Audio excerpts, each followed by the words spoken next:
Nesta sexta-feira, eu converso agora com o Roberto Dumas, que é professor, economista e um profundo conhecedor da economia internacional, passando pela China, que daqui a pouco eu chego lá, Dumas. Boa noite, mas eu queria começar com o Brasil. Onde que está esse descompasso? O FMI está enxergando a gente mais mesmo do que o IBGE, do que os analistas internos aqui? Você está do time do analista interno ou do FMI? Boa noite mais uma vez. Boa noite, Favalho. É um prazer estar com vocês aqui. Veja, eu estou um pouquinho mais pessimista do que o FMI.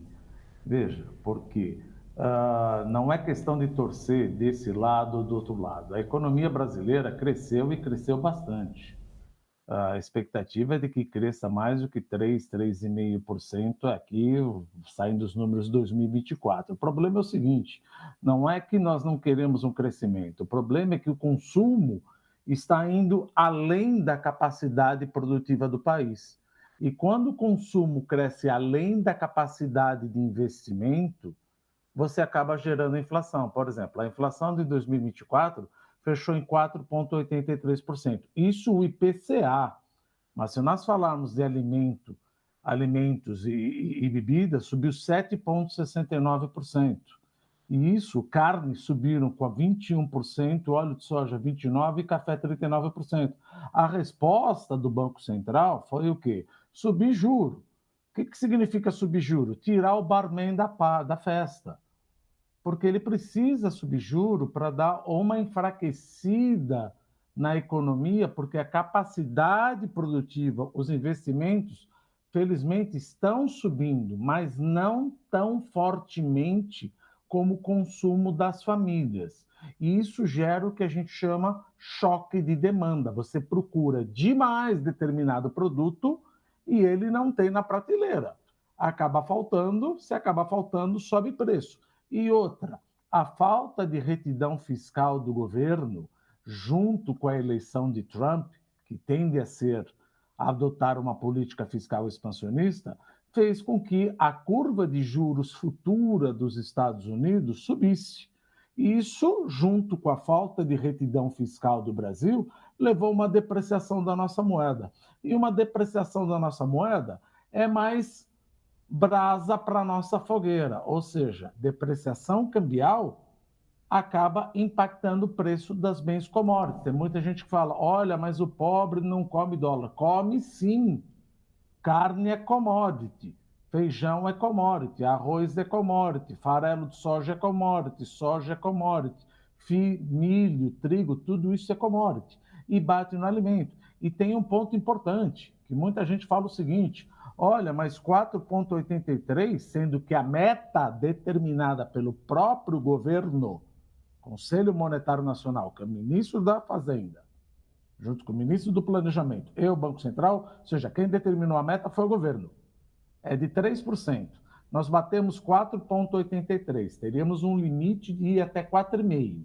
Então, o Galípolo teve que escrever uma carta explicando por que nós rompemos a meta.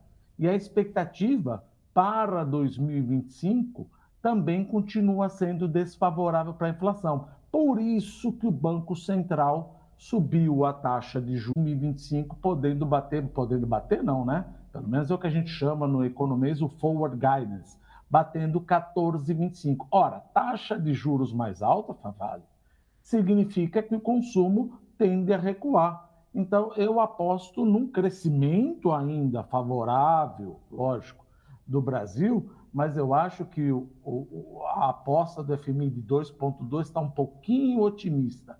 Eu ficaria no 1,8. Não é um hecatombe, mas exageramos demais na expansão fiscal. E tem aquela coisa que a gente fala, até pedra com estímulo voa, só que chega o momento que você tem que pagar a conta. Esse é o momento. Crescemos demais, não temos produtividade nem capacidade produtiva para atender esse consumo exuberante. Ninguém acha que não deve consumir, mas a capacidade produtiva não consegue atender, junto com os problemas externos e os problemas que a gente tem de desconfiança do controle da dívida pública, deprecia o câmbio, inflação, sobe juros, tira o chopp da festa, Favalli. Dumas, deixa eu pegar essa linha que você falou, que com estímulo até pedra voa. O problema é quando ela encontra uma vidraça, né? Puxando por aí, e você que tem uma das suas expertises é China, vou fazer uma intersecção, já que você trouxe o nome aí, Donald Trump, que toma posse segunda-feira, uma página se vira aí, porque agora é um outro governo e outros impactos globais. E nós tivemos uma conversa, eu e você, eu lembro muito bem, que você falava, e no final de 2023, inflação pegajosa. Agora com o Donald Trump declarando uma guerra comercial com um monte de gente. Começou com China, depois passou por Canadá, México, até a Groenlândia entrou no meio aí. Essa inflação pegajosa vai ser igual aquele papel armadilha de mosca que gruda e não solta mais? Vai, tende a ficar cada vez, por exemplo, a gente pode até falar numa forma mais elegante em inglês, utilizar o inglês aqui, higher for longer, que é o termo que o presidente do Banco Central norte-americano usou, vai ficar mais alta por mais tempo. Veja, porque no momento que você coloca uma tarifa de 20% em todos os teus parceiros comerciais e 60% em cima da China, a inflação dos Estados Unidos tende a recuar, mas como o Alexandre Schwartzman acabou de falar, não vai recuar como era provavelmente nos anos 2000. Então, a taxa de juros e a inflação ao redor do mundo tende a ficar mais alta quando comparada com os anos 2000. Ora, mas aí fica aquela pergunta, o que eu tenho a ver com isso, eu brasileiro? O problema é que se taxa de juros mais alta nos Estados Unidos continuar sendo uma verdade, estão recuando, mas não estão recuando na velocidade que nós esperávamos. Significa que em dólar passa a ser mais interessante investir nos Estados Unidos, que existe um erro crasso de muita gente que fala o seguinte, o Brasil paga uma bruta taxa de juros, não entendo por que os investidores não vêm para cá.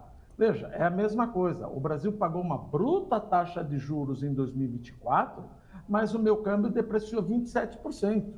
Então, seria um bom investimento eu ter ficado quieto nos Estados Unidos. Então, se eu espero mais ainda uma depreciação cambial, o dinheiro dos poupadores, eu que tenho fundo de investimento, meu fundo de garantia, meu seguro de vida, meu seguro saúde, acaba fugindo para os Estados Unidos, porque a gente acaba buscando um retorno maior. Não se trata de rentistas, trata-se de poupadores. A gente quer ganhar o mais possível o nosso dinheiro suado e aplicar num investimento que dê o maior retorno. O que adianta eu colocar num investimento, vamos pensar assim, no Brasil de 12,25, se meu câmbio depreciar 20%, Favalli? Perfeito. Para a gente encerrar, difícil agora, vou pedir para você resumir, porque a gente tem 1 minuto e meio, Dumas.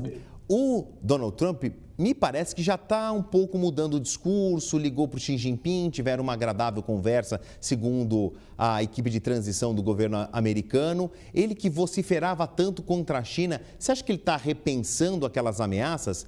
Quando o proselitismo dá lugar ao pragmatismo, o discurso muda. Você acha que ele vai mesmo aplicar essas ameaças tão grandes, tão fortes, que o ajudaram a eleger como presidente? Veja, discurso de eleição é uma coisa, quando você está no poder é outra.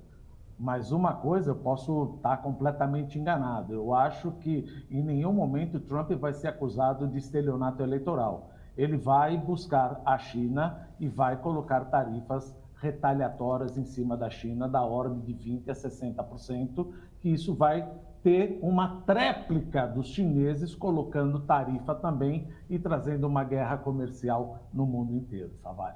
Perfeito. Eu conheço o Dumas há tanto tempo que eu sei até onde ele mora. Ele é vizinho de uma pizzaria que eu adoro. Eu vou ligar lá, já vou pedir para encomendar meia mussarela, meia calabresa, vou pedir para entregar na sua casa em agradecimento por você ter dedicado tempo e conhecimento aqui em plena sexta-feira à noite para a gente aqui no Conexão, Dumas. Obrigado. Obrigado, Favalli. Um abraço a todos. Até mais.